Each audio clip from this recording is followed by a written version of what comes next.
Salut les amis, j'espère que vous allez bien. On se retrouve pour cette deuxième journée du Salon du 2 roues Lyon 2025 et j'ai actuellement un soleil du futur dans les yeux, c'est n'importe quoi.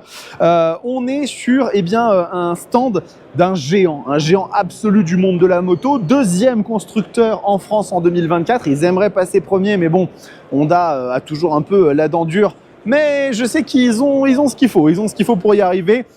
Cette marque, ce constructeur, les amis, cette année a une gamme qui est incroyable, hallucinante. Ils ont un nombre de machines nouvelles totalement folles. Ce constructeur, on est chez Yamaha les amis et on va voir un petit peu de quoi la marque au diapason qui fait d'excellents pianos mais surtout d'excellentes motos a à proposer. Bien évidemment, n'oubliez pas de vous abonner à la chaîne, très important, la petite cloche de notification pour être prévenu bien évidemment de toutes les vidéos et puis aussi le like, le commentaire qui aide au référencement et qui permet d'en savoir un peu plus sur vous, vos préférences, ce que vous aimez. Merci beaucoup pour votre soutien, vous avez été très nombreux déjà à regarder les vidéos, donc ça me fait chaud au cœur. Et puis pour les personnes qui nous regardent à l'international, en italien, en anglais, en espagnol, en portugais, profitez de ce salon si vous ne pouvez pas venir en France pour le découvrir. On y va, c'est parti. Alors, on est sur la partie Roadsters, un petit peu café racer. On va aller détailler un petit peu les machines les unes après les autres, surtout les très grandes nouveautés qu'on a. Donc ici, on est sur de la MT-09. La MT-09, c'est une machine qui a été remise à jour en 2024, que j'avais testé. J'avais pu essayer la moto. Vraiment très cool à Lanzarote dans les îles Canaries. Donc c'est vraiment une des motos qui a été très rebossée par Yamaha et qui est vraiment très cool. L'une des grosses nouveautés, c'est la MT-07 avec le système YAMT, donc le système d'embrayage automatisé que Yamaha a développé.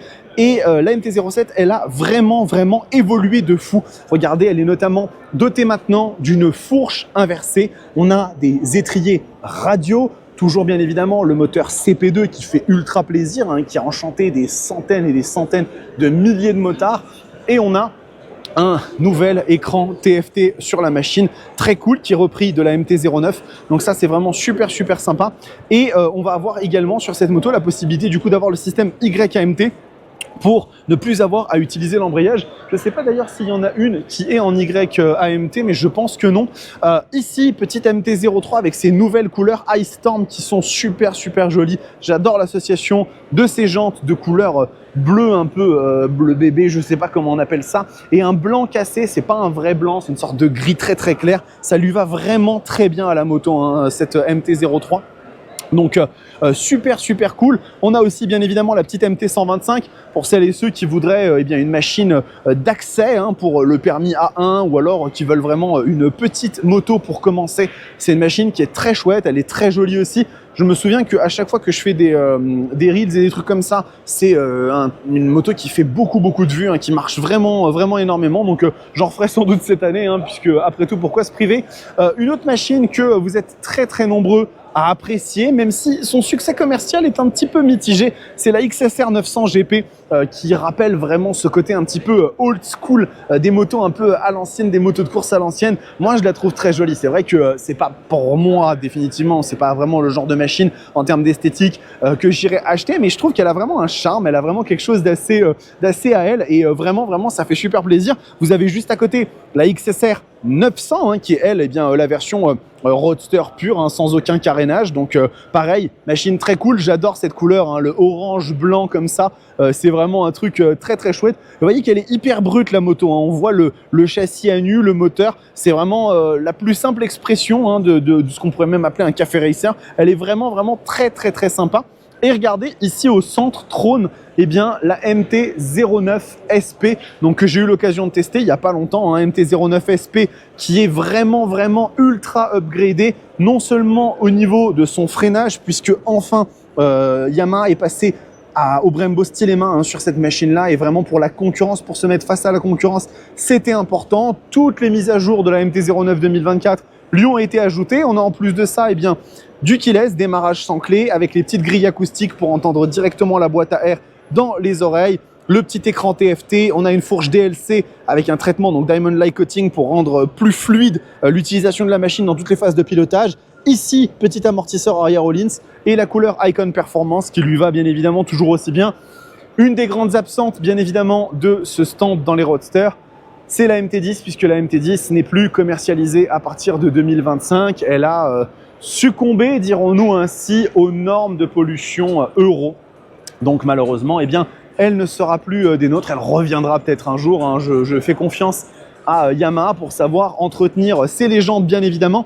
Et là, eh bien, nous passons à la partie un petit peu plus machine baroudeuse. Et s'il y a bien une moto baroudeuse par excellence chez Yamaha, c'est la Ténéré 700 qui existe en plein de versions différentes avec cette fourche qui a un débattement. Mais c'est plus un débattement, c'est l'Assemblée nationale, c'est incroyable. Vraiment une moto qui a toujours essayé d'être efficace au possible avec aucun superflu dessus. Sur les nouvelles versions, on a un écran TFT qui est vertical pour rappeler un petit peu les machines du Dakar, etc. C'est assez cool. On a ici une version rallye hein, avec une couleur qui est fantastique, qui rappelle vraiment l'aspect un peu Lucky Strike des années 90. J'adore la peinture, elle est très belle. C'est une moto que j'ai jamais eu l'occasion de tester. Elle se vend comme des petits pains cette moto. Vraiment, c'est une machine qui a énormément de succès. Et puis, vous avez derrière eh bien, une version World Red qui est la version donc, avec grande capacité de réservoir. Chose hyper sympa sur cette moto. Regardez, on a 2 réservoirs côte à côte. Je trouve ça génial. Là, on voit qu'on commence à rentrer sur du lourd avec un amortisseur de direction Öhlins. Donc, on est vraiment sur quelque chose de très cool. Regardez, je l'avais pas vu, mais on a ici eh bien, la MT-07 en système YAMT. Donc, vous voyez qu'ici, eh bien, on a une molette qui sert justement à passer les rapports. Donc, c'est ici que ça se fait, juste là. Donc, sur celle-ci, par contre, si je ne dis pas de bêtises, fini le sélecteur. Donc, chaque constructeur a fait un choix un petit peu différent là-dessus. Yamaha, ils sont partis sur l'absence de sélecteur. Donc, c'est comme ça qu'ils envisagent le truc. C'est uniquement avec des palettes hein, qu'on a directement sur le Komodo. Et pareil, hein, cette couleur Ice Storm qui est très belle. Pareil, même chose, hein, la MT-09 qui est elle aussi dotée du YAMT. Et bien là, vous avez la même chose. Donc, plus de levier d'embrayage, les petites palettes et du coup, le sélecteur qui disparaît. Celle-là était extrêmement bien équipée. Vous voyez qu'ils lui ont mis un petit peu toutes les pièces du catalogue. Donc, c'est vraiment chouette. Et puis après, regardez, on a la partie ici des trails routiers chez Yamaha avec la Tracer 9 qui a été, elle aussi, cette année remise à jour très fortement. La moto a subi beaucoup de changements avec notamment la version qui est juste là, qui est la Tracer GT+, hein, qui est la version la plus évoluée et qui, elle, a notamment eh bien, des feux matriciels qui sont une exclusivité mondiale qui permettent notamment, eh bien, quand vous avez des gens qui arrivent en face de vous, de ne pas éclairer certaines parties pour ne pas aveugler la personne et de maintenir tout le reste visible. Donc c'est vraiment un truc qui est ultra technologique. La Tracer 9, c'était déjà une machine qui, pour 2024, avait énormément évolué, avait pris en technologie d'une façon assez importante avec son radar à ondes millimétriques qui permet d'avoir un régulateur de vitesse adaptatif plus poussé, plus techno que eh bien, les autres, hein, avec une détection plus efficace lors de phases un petit peu complexes avec du brouillard, avec du sable, avec de la neige, etc. Et puis en plus de ça, la moto a pas mal aussi évolué sur l'aspect de l'écran. Je ne sais pas si vous voyez d'ici, mais on a un nouvel écran TFT 7 pouces qui est très bien avec la navigation intégrée. On va avoir beaucoup de technologies, freinage combiné, suspension semi-active. La GT+, c'est vraiment la version la plus poussée de toutes. Donc c'est vraiment un des modèles phares de chez Yamaha et qui risque dans le futur de vraiment faire parler d'elle. Salut. Oui, salut. Je te connais, Rockstar TV, c'est ça? Salut. Bah, pareil. J'adore vraiment tes vidéos, j'ai regardé 20 fois. Ah bah trop cool. Je vais prendre une petite photo. Ouais, bien sûr. Je demande 2 petites secondes, les amis, je prends une petite photo. Ah, y a pas de problème. Merci beaucoup. Je t'en prie, bon salon. Continue bien, vraiment. Merci, ciao. Donc, désolé, je reprends. Hein, on a eu une petite interruption. Je vais pas déranger Valerio parce qu'il fait ses vidéos. Salut à tous, très grand atelier motard. Valerio qui est l'un des community managers les plus actifs du monde. J'ai jamais vu ça, le mec qui fait des vidéos à plus savoir quoi en faire. On ira voir les scooters après, on va les laisser tranquilles. On a une autre Ténéré ici très sympa, une World Red qui est super bien décorée. Vraiment très jolie, celle-là elle est magnifique. Et on a un petit pôle, je sais pas si vous voyez là-bas, c'est un pôle position. On va aller regarder parce qu'il y a quand même des trucs assez sympas.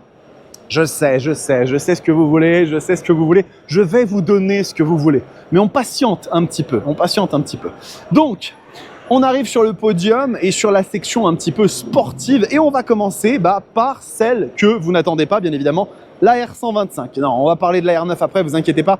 Mais déjà, eh bien, cette machine, petite sportive 125cc, moi je vous le dis tout de suite, hein, si on m'avait donné la possibilité de tester ça et d'avoir ça quand j'avais 16 ans, je pense que j'aurais fondu. D'ailleurs, il me semble que je voulais une R125, pas celle-là, hein, parce que c'était il y a 55 ans, mais je voulais une R125 quand j'étais plus jeune.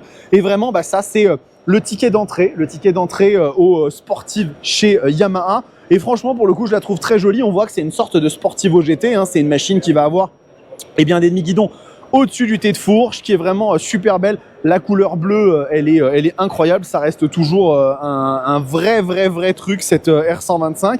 On a aussi la petite R3 qui est là-bas, mais on va laisser les gens tranquilles. Mais machine aussi très intéressante pour ceux qui ne veulent pas des motos ultra perf. Et après, vous allez avoir ici le florilège des motos un peu incroyables. Donc là, vous avez la R1 Race. Je vous rappelle que la R1, malheureusement, n'est plus commercialisée. Elle n'existe plus que sur une version non homologuée pour la route, uniquement pour la piste.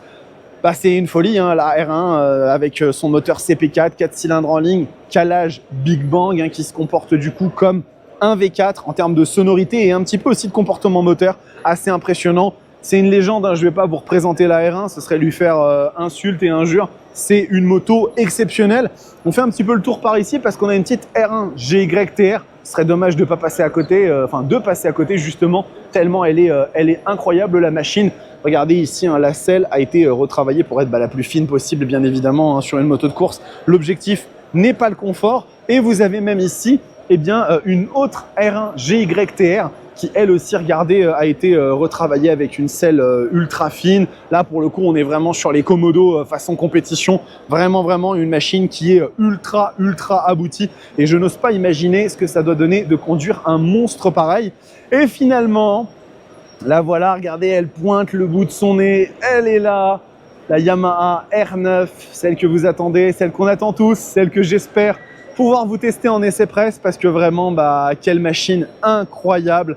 13 999 €, un rapport qualité-prix super intéressant pour celle qui va venir se bagarrer avec la nouvelle Ducati Panigale V2, avec la KTM 990 RCR et qui est très bien dotée. Je vous le rappelle, cette moto, la seule chose qu'elle a en commun avec une MT-09, c'est son moteur, c'est son écran. Pour le reste, on a un nouveau châssis Delta Box le plus léger que Yamaha n'ait jamais réalisé pour une moto super sport. On a une fourche réglable dans tous les sens avec des étriers Brembo Stylema. Donc ça, c'est super cool. Et puis après, on a masse mode de conduite, d'assistance, la moto qui est vraiment bien pensée. C'est cool que je sois à côté, je peux vraiment me rendre compte là maintenant que c'est une machine résolument sportive avec des demi-guidons qui sont bien en dessous du thé de fourche. Donc là, on est vraiment là pour de l'attaque, mais quand même, moto pensée pour l'usage un peu quotidien et pour la route, puisqu'on a du régulateur de vitesse, on a une grosse cylindrée, ce qui permet notamment d'aller chercher du couple et une moto qui va être agréable à utiliser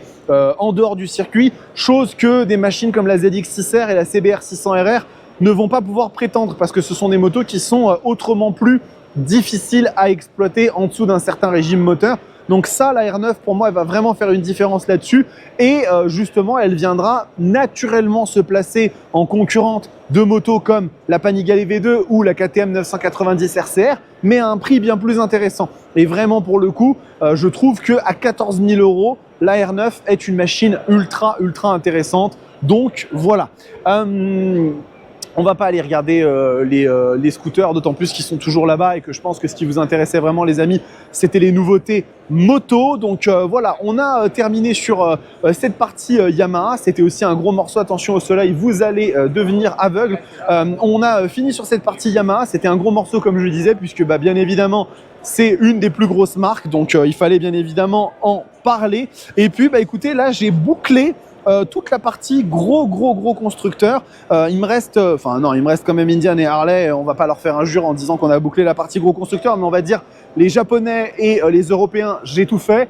Et maintenant, je vais pouvoir commencer à m'attaquer à des marques un petit peu plus confidentielles, un petit peu plus modestes, mais très intéressantes. Il peut y avoir plein de choses à voir de cool. Chez Mash Motorcycle, chez Royal Enfield, Moto Morini, Moto Guzzi, etc. Donc on va continuer la visite de ce salon du 2 roues de Lyon 2025 les amis. Merci pour votre soutien et en attendant prenez soin de vous, kiffez vos bécanes. Ciao.